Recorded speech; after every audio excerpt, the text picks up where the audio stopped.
Laura, the reason why you're taking this medication is because your mom also had it. Yeah, you'll be taking the drugs for the rest of your life. Maybe to somebody who doesn't know who Laura is. Laura Thuo. Laura Thuo. I'm a journalist and a content creator. I do HIV-related content. I'm also a mom and a wife. And I'm living with HIV. Hello guys, welcome to the Mungai Eve Show, and on today's episode of Inspirational Stories, we are having an amazing lady. I know some of you have seen her on TikTok and Instagram talking about her story. Her story is so inspirational, and I decided, why not, let me call her so that she can share her story amongst our very first guest on this new channel. Anyway, Laura, how are you? I'm fine, thank you, Mungai. You're fine? Yeah. Welcome to the show. Yeah, so guys, maybe to somebody who doesn't know who Laura is, you can tell them. My name is Laura Thuo. I'm a journalist and a content creator. I'm also a mom and a wife. And I do content around HIV, just educating people about HIV and all the dynamics around that, because myself, I'm living with HIV. Mm-hmm. Yeah. Yes, you're so public with this whole story of you living with HIV and everything. You show us your child, but we are going to get there. Yeah. So I'd like to know, growing up, how was your growing up, and then how did you discover that you're positive? I grew up in a normal life, like normal family. My mom was there, my dad was there, until I was 8 years old. I have 3 siblings, like two brothers and 1 sister, though I grew up with only 1 brother. The other one, it's a bit of a long story, so I wouldn't delve into that. Yeah, so we grew up in just a normal family, mother, father, and kids. Then when I was 8 years old, my mom passed away sadly due to AIDS-related illness. Okay. Then my grandmother came in, took us in, my brother and I. And then she took us in and she continued to raise us. Mm-hmm. Yeah, so moving forward, first of all, I was always a sickly child. Okay, always. Yeah, always, like sickness here, like pneumonia here, tonsillitis, like name it. I was always sick for one thing or the other. So I think my guardians just thought it's a normal childhood diseases, and they thought I would just grow out of it. But when I turned 10 years old, that's when they noticed the patterns, and they were like, okay, now this is becoming too much. And that time, there's a specific doctor we were seeing, the doctor who was treating my mom. Yeah, so the doctor noted that since my mom had died of AIDS-related illness, how about we test this girl for HIV? So now that's when they went ahead and did the test, and they found out that I am HIV positive. So you were 10 years old? Yeah, I was 10 years old. So you had lived with it for 10 years without any medication? Yes. Okay. Yeah, it's very, very possible to live with HIV for a long time before you start getting symptoms or you start getting sick. Mm-hmm. Yeah, so when they did the HIV test, they found that I'm positive. So when they found out about my HIV status, they put me on ARVs. But they didn't tell me. Okay, what? Yeah. They didn't tell me about my status. They just told me, take these drugs because you have pneumonia, because you have any illness that will come, it will be because of that. The drugs would be for that. Yeah, so with time, I wouldn't take the meds, to be completely honest. I wouldn't take them. When I would get better, I would just stop somewhere. Oh, yeah. Just keep them somewhere. And then I continue with my life, because it's like, okay, since the pneumonia is gone, why should I continue taking this? Yeah, so moving forward, come when I was around 13 years old, we were moving to a new clinic which had the ARVs for free, because with this private doctor, we were buying the ARVs. Yeah, during that time, they were not rolled out for free by the government yet. Yeah, so when I turned 13, we went to a new clinic, and one of the requirements of this new clinic was that I had to know my HIV status. Then I was even questioning. I was still questioning and wondering, why am I taking these drugs? I kept asking, they kept going around it, which I'm not so angry about, because because I understand the kind of circumstances before you disclose to a child, maybe it can be a bit difficult. Yeah, so when we got to this new clinic, they were required to disclose to me. So they disclosed to me with the assistance of a counselor. Okay, so how was it disclosed to you? So it was like a counseling session. Okay. A normal clinic, the way you just go to the hospital, it's like a checkup. But now this time I went to see a counselor with my grandma and my aunties and uncles. Yeah, and then now they told me, Laura, the reason why you're taking this medication is because you have HIV, and your mom also had it, so you were born with it.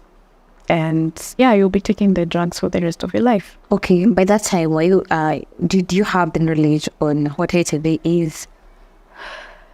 Then I did have the knowledge, Okay. to be completely honest. So you I just was agreed. 13 years old. Yeah.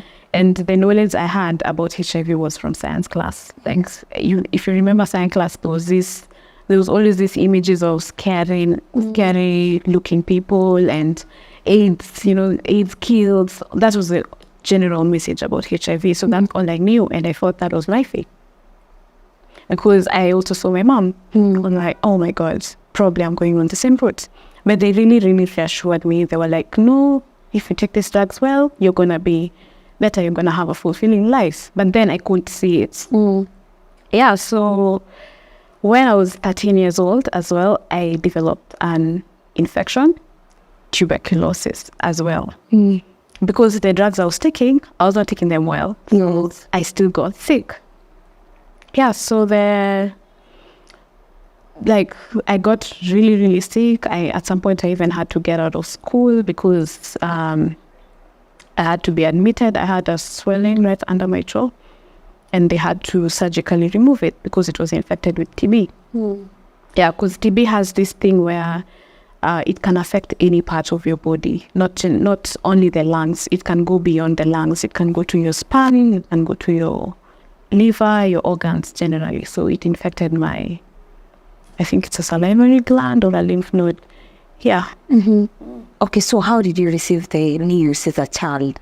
Like, were you like, okay, I'm just going to continue with the medicine? Or did you have like a phase transitioning to understand what exactly is happening? It was very challenging for me. It was very challenging because, first of all, I felt a burden. It was like a whole burden. I blamed my mom. I felt like, oh my God, my mom has placed a very huge burden on me, and then she's not here to be with me. So it was not easy accepting that was my status. I remember even one time when I was in school, in class, I was sitting in the front. I'm always a front seater. But I look behind, I'm like, God, out of all these people, it's people you chose to be HIV positive. So it was not so easy. I even became withdrawn because I was like, I don't think there's any more life to this. There's no more living. I don't think I need to do any more because I'm going to die eventually. Yeah, so it was not so easy. However, the clinic I was at had sessions called support groups, whereby we would meet either monthly or, mostly monthly. We would meet with other adolescents and young people and people my age generally who are also HIV positive. So these sessions helped me understand that it was not just me who's in this journey, and it also helped me understand that as a community we can help each other. We can help each other grow and learn, because the sessions were very, very intensive about ARV adherence, about living positively, about HIV generally, how HIV affects your body, how the ARVs work. So it was so intensive that it helped me come out of that little hole I was in. Plus my family was also very, very supportive. Remember, we were taken up by our grandma. She gave us so much support, and she gave me so much support to just accept myself, to know that it's gonna be okay. Your mom's fate is not yours. You can still live a normal life. Yeah, so I really, really attribute to those. Okay, so at school, did you ever share with anyone? No. When they disclosed to me my status, I really did not want anyone in this world to know. Even my friends, my cousins, my bro, I didn't want them to know, because I felt like it was not something that was worth sharing. Yeah. Okay, so until so you finished school and everything, you never shared with anyone about your status? No. Okay, at what point did you decide that now you can start sharing about it, like being public about it? So I joined campus. And by the time I joined campus, I had accepted everything about myself because of those sessions and having friends who are in similar situations. It helped me accept myself and accept my status. So by the time I was joining campus, I just decided I'm going to start afresh, just follow my dreams. Since I'm already on this path, I'm going to follow my dreams, and I'm not going to let HIV ever define me and define my life. Yeah, so I went through campus, and then in 2016, when I was graduating, I was open. Like, I was now open. I didn't mind anyone knowing. Even in like relationships, I was able to talk about it. So it was not something that was such a big burden to me anymore, because I had healed about, like, I had accepted myself. Yeah, so eventually I was able to start talking about it. I even got into the HIV space because there's an advocacy space that usually educates people, creating awareness about condoms, prevention, HIV prevention, HIV treatment, living with HIV. Yeah, so I got into that space. And volunteering in that space helped me become more comfortable about talking about my status. And then eventually I was like, now I think I got to do this. Okay. Yeah. So when you started sharing about it, were there maybe discrimination that you ever got, or already you had the people you had in your circle, or the people that you had the same status? Okay, most of the people I had around me were accepting. Okay. Yeah, they were so accepting of my status. I never felt any like stigma. Plus, I think my background and my upbringing sort of shaped my mentality and shaped my outlook of life and outlook of things in such a way that even if someone would stigmatize me, I wouldn't really feel it, because it's like, okay, how can you talk about something I can't change? Because HIV currently, I can't change anything about it. So I've not gotten any. Okay, I've gotten those two questions of, you don't look it, how do you do this? How do you live? I do get those questions, but I've not gotten like direct stigma of maybe being denied an opportunity or directly being told that, oh, you're filthy or something like that. Yeah. Okay, so let's talk about you now being on content creation space. Sure. And being more of a HIV advocate. You talk about it loudly, especially on TikTok. That's where I come across your videos sana. Like, when did you decide that, like, you know what, let me now go public? There's going public, now to the social media. Okay, let me just go a little bit back to when after I graduated. I went into the HIV space for just around 4 years. I was doing all that work, talking to young people. Like, I was already accustomed to teaching about HIV. Then I took a pause. I went into journalism. I got a job, and I was like, now let me focus on journalism. I put this HIV thing aside a little bit as I rethink on what I need to do and what I want to do with it exactly. Because then I wasn't sure what I wanted. I was not sure if I wanted to go out. I didn't know what to do with it. So I decided, let me take a break and move forward. Yeah, so in 2023 last year, I decided to now start speaking about it on my platforms, because it's like, okay, I have the information, it's all on my fingertips, but I'm feeling like, okay, now where am I going to take all this information? because people around me understand. People around me, I always sensitize them one way or the other. But how do I scale it up to other people? Because I'm sure out there's someone who actually needs my story in one way or the other, regardless. Yeah, so that's what came to this decision. Also, support from my husband. He's the one who really, really inspired me to go on. He's the one who encouraged me, like, okay, when are we starting? When are you starting? You know, you can do this. Yeah, so that reassurance also helped me come out. And knowing that I have someone to fall back to. I have my family, I have my friends, I have my husband. They can help me in case of anything, whatever fears I had. Yeah. Okay, so what was your first video? Sorry? Your first video? My first video. Okay, it was just I talked about the HIV tribunal. Yeah. Because there was a meme going around, not a meme, it was like from NTV. It was a published story around a man who disclosed another person's status in the WhatsApp group, and that person was sued and he had to be paid because of the damages that happened. So I was like, okay, I can talk about this because people don't know that sharing someone's status without their consent is illegal. So I did a video on that, and it really, really went around. I was impressed. I was like, okay, yeah. Okay. So actually sharing somebody's, I didn't know as well. Yeah, it is actually illegal. There's a whole, the policy is called the HIV and AIDS Prevention and Control Act, HAPCA.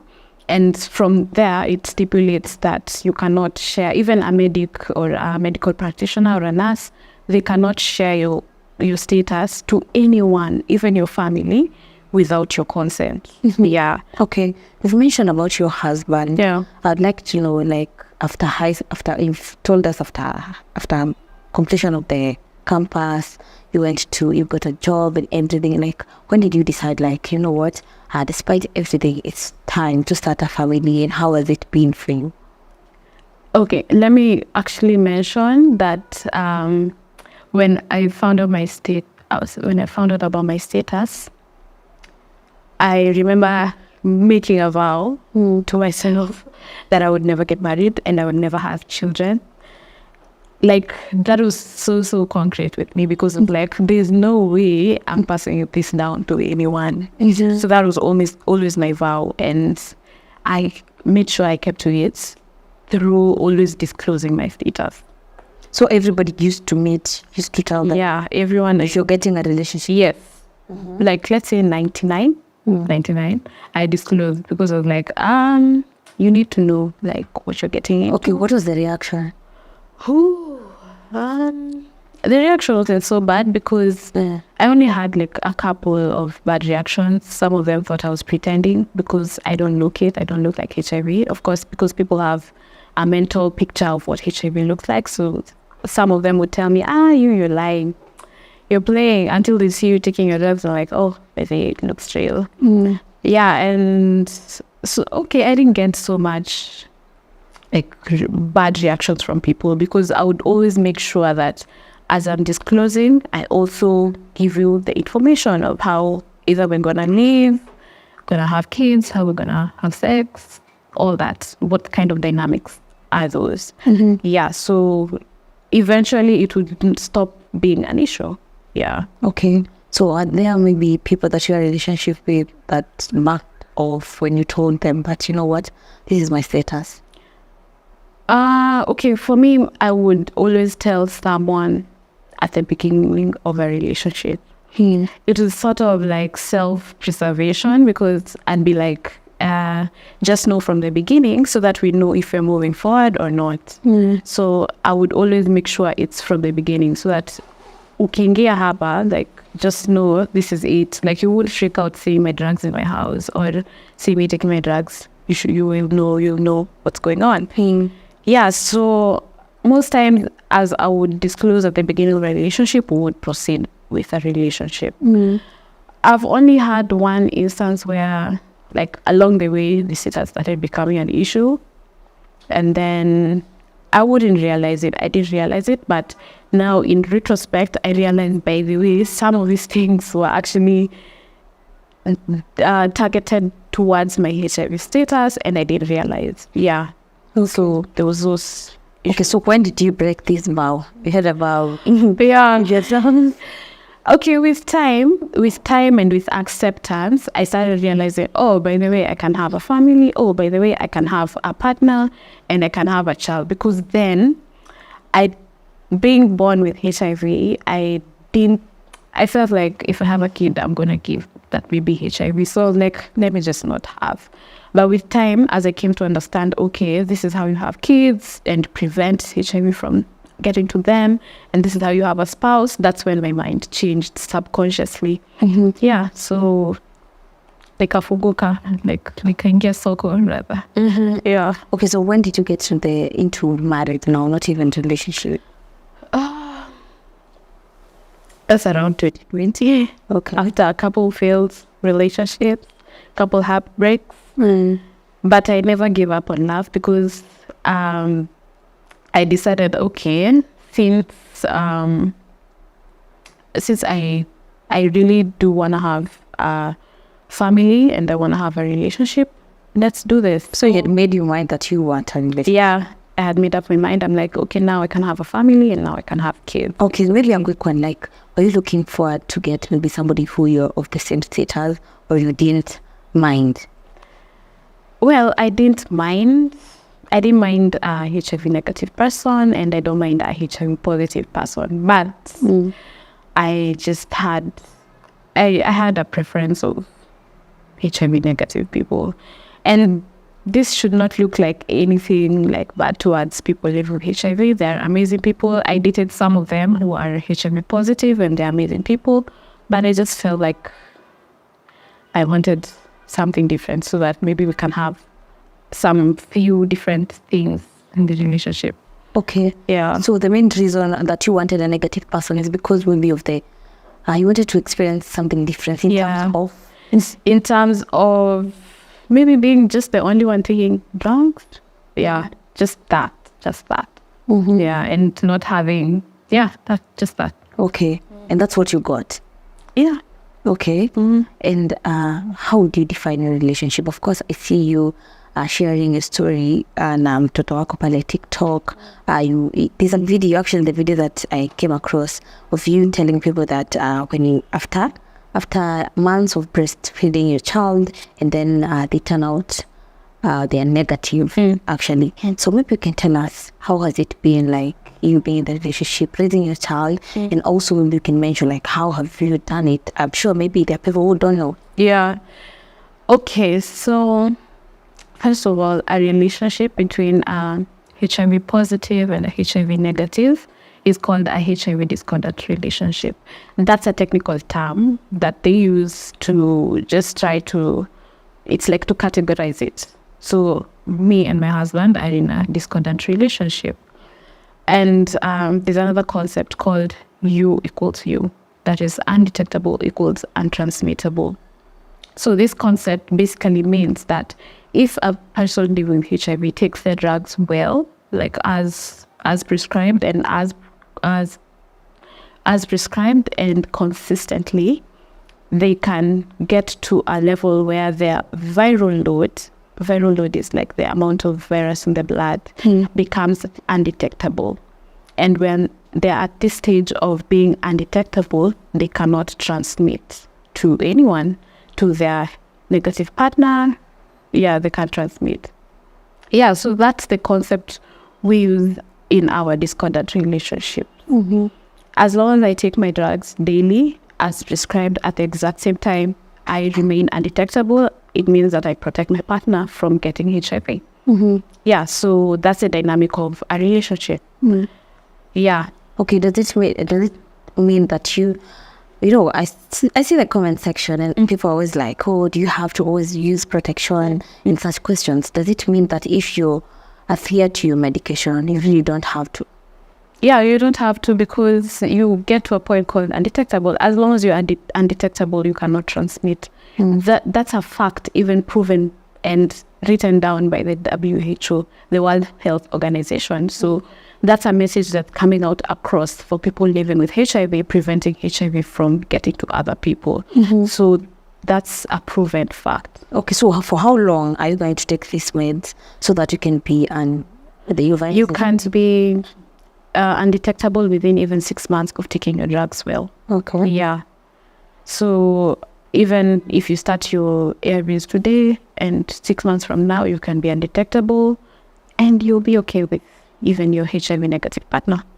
Yeah. Okay, maybe you can mention to us, like, how have you been raising your kid, getting to a point that you decided, you know what, now we are a family and I want to get a child. Like, how was it? And also bringing her to social media.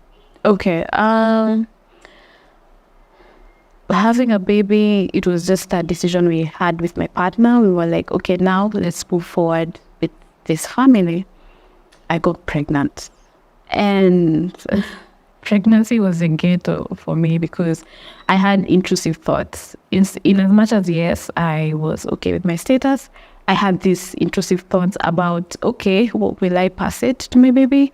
What if this happens? What if this happens? I was even afraid of getting a CS. I'm like, oh my God. Like, I had so many thoughts that were just coming to me. And I had a huge fear of infecting my baby. However, through the clinics I would attend, they would reassure me and they gave me a drug. There's a drug now you give to a baby to prevent HIV from happening.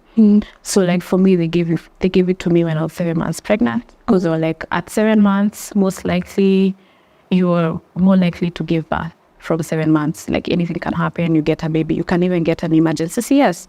So they were like, have these drugs with you. Anytime you go to the clinic, have them with you in case of anything. Yeah, so when I was due to deliver, I went to the hospital, I carried my drugs with me. And when I delivered, I gave the drug to my baby within 2 hours before I breastfed her. Yeah, so these drugs, you give them as you breastfeed. Yeah, as you breastfeed the baby, you give the drugs daily, maybe once or twice a day. And that helps you to prevent HIV from getting to the baby through breast milk. Yeah. Okay, and how was the journey, like the whole journey health-wise, the pregnancy journey? The pregnancy was amazing. Oh, it was so nice. I had a nice glow. My health was okay. My viral load was undetectable throughout my pregnancy because I was taking my drugs. And I had support. So my pregnancy was really, really glorious, if I would say. The only challenge I would say about motherhood was the breastfeeding part and giving the baby that prophylaxis. It was so challenging. However, I came through. I just passed through it and it was amazing. So you're done with breastfeeding? Yeah, we stopped breastfeeding at 10 months. My baby and age, she shut down because I had gone back to work and I think our schedules were not matching, so she just got off breastfeeding. Yeah, so after you stop breastfeeding, you're supposed to still give the drugs to the baby for another 6 weeks after stopping to breastfeed. Okay, so how was it when you were told that, you know what, when you give her this medication, she's not going to get the infection and everything? Like, how did you receive the news? Were you scared? Yeah, I had the fear, of course, because I don't know, sometimes to some extent it's hormones, but also you have that kind of thought in your mind of what if, all the time you're like, what if? But as long as you follow what the doctor tells you, because there are specific things you need to do to prevent, as long as you follow that to the letter, like, you'll be good. Because the doctor usually recommends that the first 6 months are exclusive breastfeeding, and exclusive meaning you can't give the baby water, you can't give the baby any food, anything else. Even MIPS feeding, like with formula and breast milk, is not usually recommended. So as long as you follow those guidelines, you are okay. So I just knew that at the back of my mind, I'm gonna do what the doctor is saying, what the doctor is telling me, and I'm hopeful that my baby is gonna turn negative. Yeah, so And then also I realized when I was also pregnant, breastfeeding, like through that journey, I realized like there was not so much information out there about breastfeeding. Yeah, there was no information about breastfeeding and, how do you do it with HIV? So that's why I decided like, let me use my journey, not just living with HIV, but also being a mother with HIV, and teach people about that entire journey of motherhood with HIV and preventing it from a baby and all that. Okay, so maybe people who are around you, when they see you breastfeed your child and maybe they know about your status, did you see the lack of information in them, or you are not exposed to many people? No, I was not so exposed to many people, and the community around me, they knew my story because it was my family mostly, and my husband mostly. They already knew my story, yeah. So I didn't get any backlash. I didn't get any issues. Online is just where I've gotten those weird comments. Okay, so what are some of the questions that you've seen people may be asking that make you see that people really lack information on that specific topic? Okay, there's this one specific video I did. I think the first video I posted with my daughter. And I was talking about breastfeeding and living with HIV. And people would send me nasty comments. They're like, you put your baby at risk. I wouldn't dare. Why would you even have a kid? Why would you even breastfeed? Why would you risk the life of that baby? Like, Apple too, no, they corner, like, by the way, this information is truly not out there. But also, I came to also learn recently that there's some countries that don't allow breastfeeding. When you're with HIV, they highly discourage it. But in our countries, like most African countries, they allow you to breastfeed as long as you're giving the prophylaxis. So those comments are the ones that made me actually know, okay, there's actually a gap, because people don't know that when you're living with HIV, you can have kids, you can have a very healthy relationship, and you can have them with HIV negative people, and you can have a HIV-free generation coming after you. Yeah, so that was mostly the comments I would get and would make me know, And at no point they discouraged you? No, not at all. Okay, so where you are right now, like, what is your plan? Like, are you planning to continue advocating for HIV, or are you planning also to do more other content?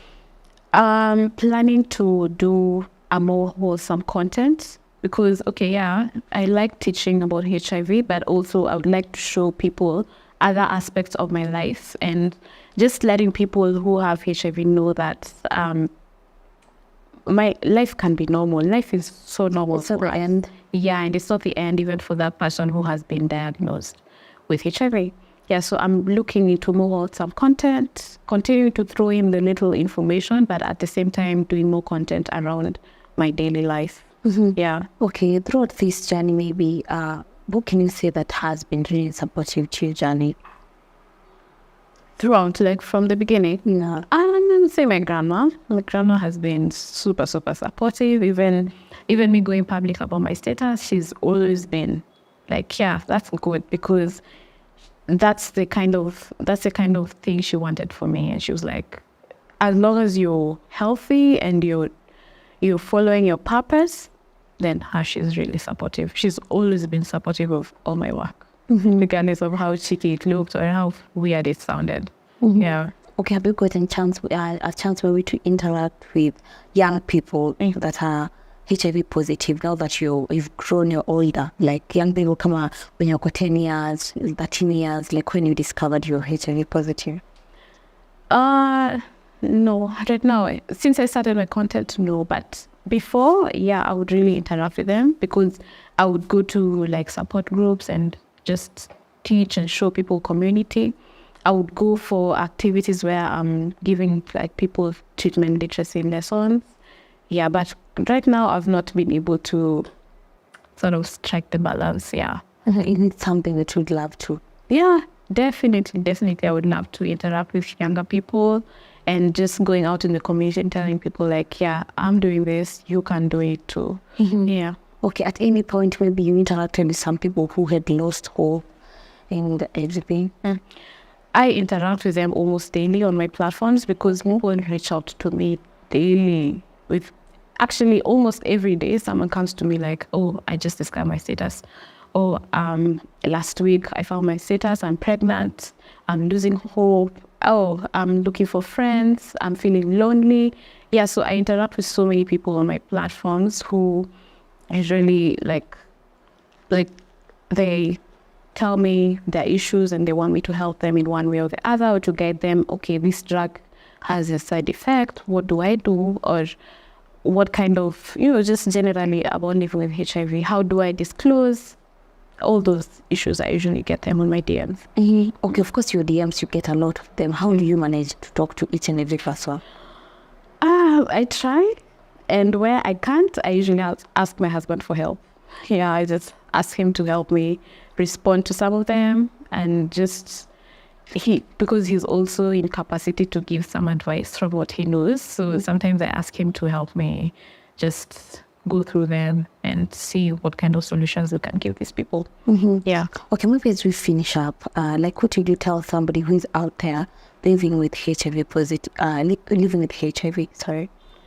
I would tell them that you need to just live your life, because HIV is only one aspect of your life. And even if you learned about your status today, you need to just take your drugs on while you think about today. Like, stop thinking about next week. Just take them now.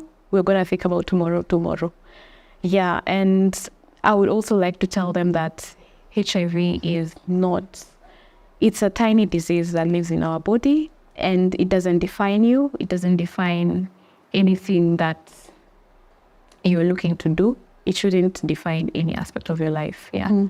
Okay, there's a video that you made saying that as a person living with HIV, it becomes really hard when you have another disease. Yeah. Maybe you can tell us more about that. Yeah, that video, I was sharing it about just telling people, especially encouraging like people living with HIV to take their drugs, because I was in that place before. It's because I was not taking my drugs, to be completely honest. And then I got TB. And by the way, diseases come to us, because our immunity is a bit compromised.